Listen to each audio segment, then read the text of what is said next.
Welcome back once again to another episode of WVU Marketing Communications Today, with my raspy voice and all here.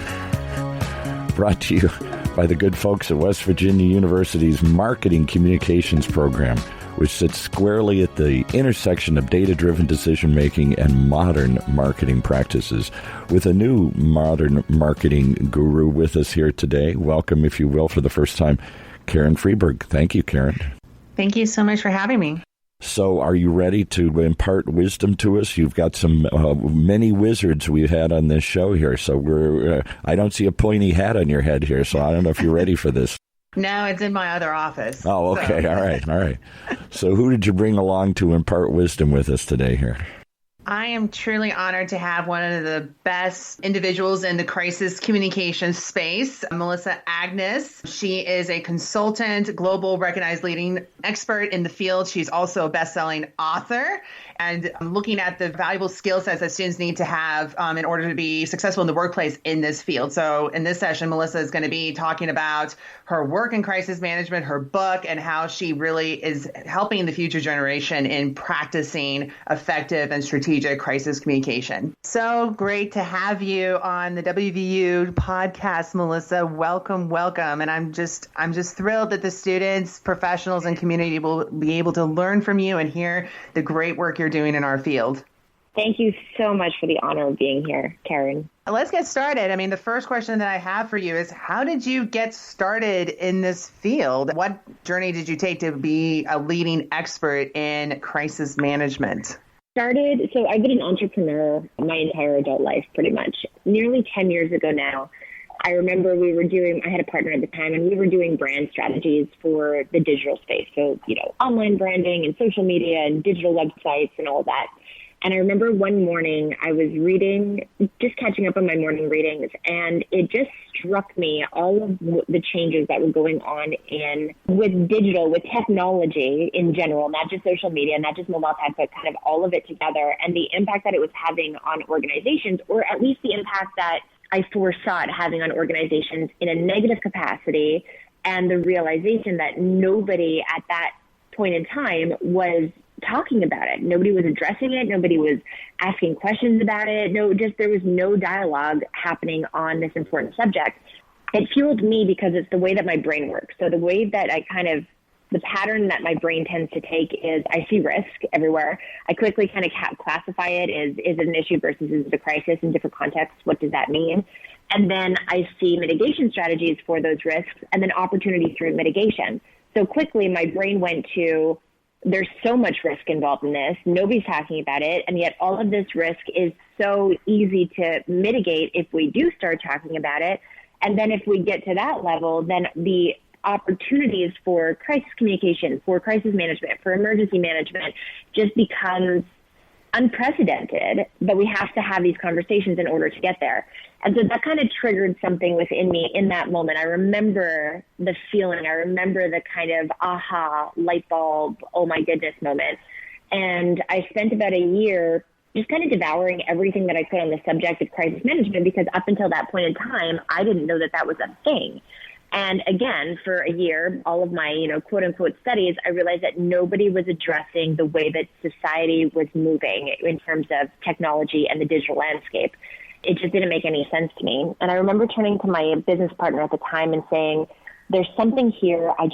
I'm not quite there yet. I don't have my finger directly on it. I'm not quite sure what it looks like, but there's something here. At about that time, we had just launched one of our clients' websites. They were a real estate investment trust, so a public company that invests in real estate with their primary stakeholders being their investors. We had just launched their website, and early one morning, the VP of the company calls me and says, oh my goodness, our president's in the car with a prospective investor. The radio is reporting basically on every channel that one of our buildings is about to explode. It's not true. Apparently the rumor started on Twitter. We have no idea what Twitter is, but we hear it's a digital thing. And since you just launched our website, we are desperately hoping that you can help us. Right person, right place, right time, right kind of instinct to call me. Within half an hour, I had the entire situation reversed. And the next day, the president of the company called to say not only had their unit price, which is their stock price, not only had it not gone down since the day before, but it had actually gone up. So they had to actually increase stakeholder, trust in the market, in their market. And so he thanked me. And it was that moment that I went, oh my goodness, I could be of service. Like, this is something that is needed and is going to increasingly be needed.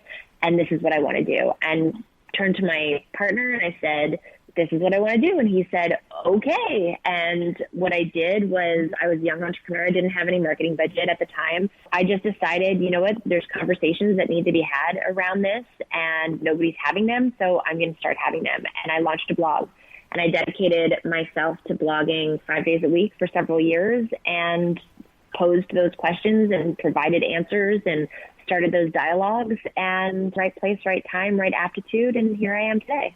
That is quite the journey, Melissa. Thank you so much for sharing that with us. And one thing you've really promoted across your channels and in your work is about being crisis ready. So what does that actually mean, and why is it important for us? It's so important. So great question. There's a difference between crisis readiness and crisis prevention, or the typical kind of status quo of crisis management. The typical status quo, unfortunately, to this day, remains to be leadership kind of says, we need a crisis management plan. And somehow they invest in a plan of some sort, and they put that plan on a shelf or in a file. And they think that, you know what, if a crisis happens, we're ready. We have that plan. We'll just grab that plan. It'll guide us through to success. We'll know what to do. But the reality today is that by the time you reach for that plan, in whether it's a viral issue or a crisis, the incident is already taking off. Stakeholder demand and expectations are already surging in. It's already going a mile a minute. You're already behind. So the whole concept, the whole premise of being crisis ready is that you're not dependent on a stagnant plan that's sitting on a shelf somewhere that does a disservice to you and your organization and its stakeholders. Instead, you're looking at crisis readiness as a cultural component, whereby, one, you are culturally, proactively every day preventing the preventable risks, because if they're preventable, why would they not be prevented?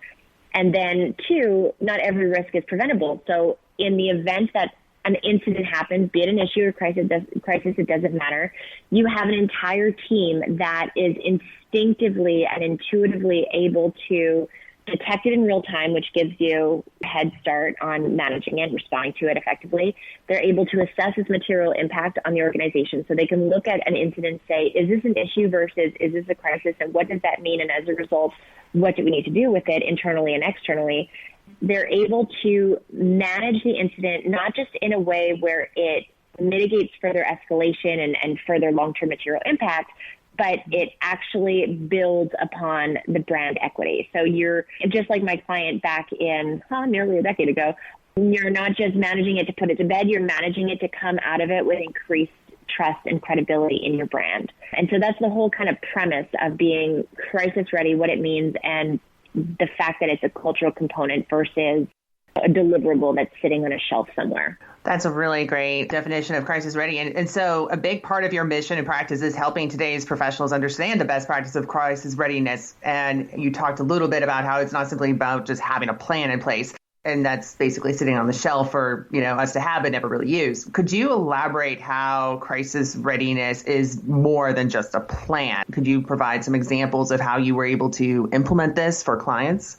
The foundation of it starts with knowledge, right? It starts with education. So bringing everybody up to speed on the difference between an issue and a crisis, for example, and the impacts of crisis today, and the effects of something I call the crisis response penalty. So the crisis response penalty is completely avoidable. It's completely preventable. And what it is crisis response penalty, CRP, is the material impact of a crisis on an organization as a direct result of mismanagement. Kind of setting the stage as a baseline education across the board that looks at these things to get this really, really, truly understood, because it's very abstract and not easy to understand, or not easily understood and really made real unless you take the time to do it, even though it may seem so kind of at the onset.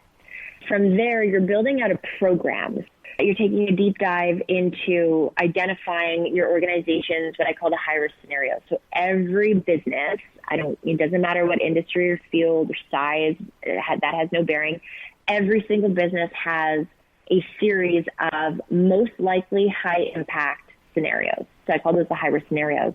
Understanding what your high risk scenarios are, where the threshold lies from taking a scenario from an issue to a crisis and then back down again, being entirely prepared. So taking the time to do a deep dive into each one of these scenarios, and again, preventing the preventables, and then developing a program that looks at everything from your governance structure to your escalation processes, to your dissemination cascading processes, to your protocols, to just everything that's involved with having every single member of the team, because crisis management is cross-organizational. It doesn't happen in a vacuum. So making sure that everybody across the organization just is very familiar and very comfortable with all of these aspects, all of these processes and protocols, and just the things that need to happen in order to detect, assess, and respond. And then going through regular trainings to really ingrain that into the culture, into the kind of muscle memory of your different teams, so that in the event of something kind of coming out of left field,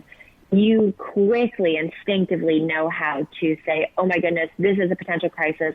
Here's what we have to do. Everybody does it, de-escalate it down to issue level, and then from there, de-escalate it down to non-issue level. Did that make sense? Yeah, absolutely. That is absolutely on point. And I really am glad that you made that clarification. And I actually wanted to jump ahead to another question related to, you talked a lot about issue and crisis. I want to talk to our audience about the difference between an issue and a crisis and why it's important. I'll start with why it's important. Today, in this day and age, with virality and all of these aspects and sensationalization and just emotional, heightened emotions and just all of these aspects of today, it's very easy for an issue that goes viral to feel like a crisis. But virality is not the indicating criteria of what a crisis is. Just because an issue goes viral doesn't necessarily make it a crisis. Or if you kind of classify an incident, you risk either overreacting or underreacting, or just responding inappropriately so as to not de-escalate it as best you can. And then, of course, suffer needless CRP. That's kind of the reason why it's so important, as well as making sure that you have the right hands on deck for depending on the situation, depending on the level of the situation. Looking at issue and crisis. So a crisis, I'll give you a definition. Crisis is a negative event or situation that stops business as usual to some extent because it requires immediate escalation straight to leadership. It requires taking leadership out of their busy days, out of their meetings, to look at the situation because it threatens long-term material impact on one to all of the following 5 things. So people, the environment, the business's operation, its reputation, and or its bottom line. Long-term material impact on one to all of those 5 things means that this is a serious incident that threatens long-term material impact, and we need to get leadership out of whatever they're doing because we need their eyes, their decision-making, their directives. Whereas an issue is also a negative event or situation, but the difference is that it doesn't stop business as usual because it doesn't threaten that long-term material impact on any one of those 5 things.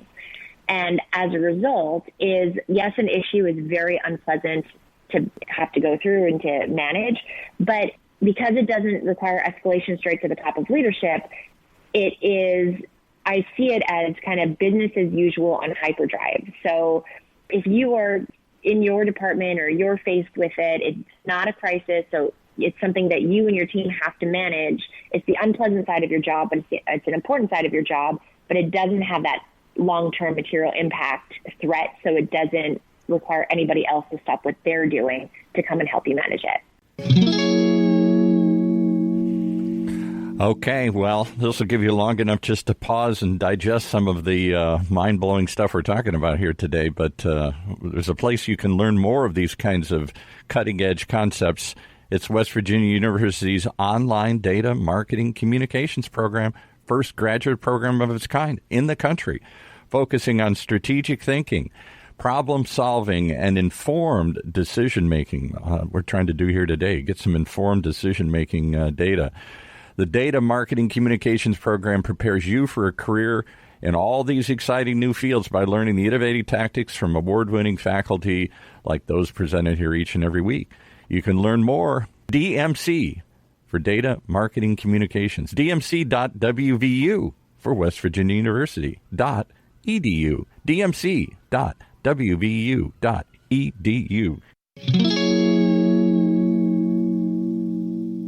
Awesome. And we are back with Melissa Agnes. So, Melissa, this upcoming question, I'm really excited to get your take on. Your book, which has become such a necessary book for most classes today, and it's already been taught in many different higher education courses around the world, including the one that I'm teaching. It's also at Harvard University. And I wanted to get your take on how do you work with educators in making sure they're able to bring crisis readiness? Yeah, so working within education, working with professors is one of my favorite things, one of the things that I'm most honored and feel the most privileged to be able to do. Students are the professionals of our future. I strongly believe that if every organization were crisis ready to what it means to be crisis ready, what it truly means to be crisis ready, that we would live in a kinder, safer, more balanced world. Because it's so cross-organizational, doesn't matter really what they're studying, they can take this knowledge, this skill set into the workplace with them and make their workplace a better place for everybody. So it's really my honor. And I work with professors in a whole bunch of different ways depending on the professor. So there's a lot of professors that use my book that have never reached out, and that's perfectly fine. But those that do, I get to help them in a capacity that it could be anything from providing guest lectures to their classes every semester, which is something I do dozens of times a semester around the world.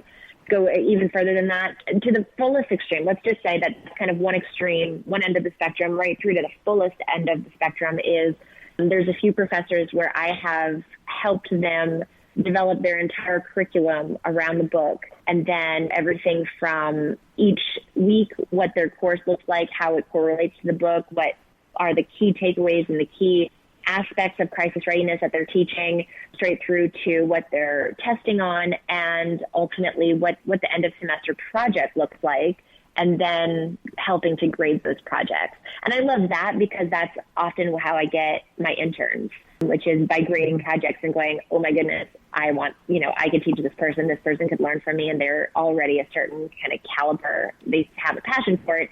So let's see if we can do an internship and bring them on board. So kind of full spectrum, that's what that can and does look like. That is amazing. And for all of our listeners here on this podcast, definitely check out Crisis Ready. It is an excellent book. My students love it. I've been using it for the last couple of years. One bookshelf that they're like, I'm going to keep this, Dr. Freeberg, after the semester. So another question that I have for you is, what are some common mistakes you do still see professionals make in the field? I think the biggest mistake is, for whatever reason, not becoming crisis ready. That just leaves you the most vulnerable, the most exposed. Some other mistakes that I see are an fear to communicate, and therefore a lack of communication leads to massive CRP. So successful crisis management requires simultaneous and effective action, so the right actions to be taken to actually manage the incident, while you simultaneously communicate effective with everybody that matters to the brand, every stakeholder group that needs to be communicated with. Oftentimes, the communication side of things can be very nerve-wracking. It can be very intimidating. It could feel like, oh, if we do that, it's going to make things worse, when in fact, that's the complete opposite of what it does. Or it's looking at, in the past, legal tended to kind of say no comment. That's how we're going to mitigate our legal risks. And yet no comment just augments the risks and CRP levels. So, and then a third one that I see often is not having the right people, basically not having every stakeholder group represented at the crisis management table. And when that happens, then you do not have a 360-degree look or feel or insight into the different impacts or the full scope of the impacts of the incident on the organization and its stakeholders, and therefore you're going to miss some pieces and either start an issue within a crisis or just not manage the crisis as effectively and as quickly as you otherwise could have. Excellent insights for us to definitely make sure that we are aware of these as we go and practice crisis management in the field. My last question for you, Melissa, is we're closing up on 2019, entering 2020. What are some upcoming trends we should be looking out for the coming year? I love that question. The biggest thing that I really am trying to get just create discussion around is looking at societal trends. A lot of organizations, they understand what their high-risk scenarios are. If they've taken the time to identify them, then from there they say, okay, we know what those are, we understand that, and we're banking them. But if you're not in tune with all of the trends and the movements within our society, then you're missing all new exposure that could potentially apply to you, as well as opportunity. And so what I mean by that is things like, for example, the Me Too movement and everything around that, right? That wasn't just a moment in time. That was a beginning of something needed and new in our society in terms of progression forward. It's here to stay. What kind of risks does that expose you to? Or what kind of risks should you be mindful to? Or what kind of opportunity does that present for you as one? Or another one is just looking at the society's kind of viewpoint on the movement towards everything from an intolerance to discrimination, whether that's gender discrimination, whether it's racial discrimination, minority discrimination, just doesn't matter what it is, but just discrimination, as well as the way that our society today is leading towards holding organizations accountable for valuing all stakeholders and their impacts, not just shareholder profit. All of that to say is, moving forward, we're going to see a lot of society's trends and progressions presenting risk.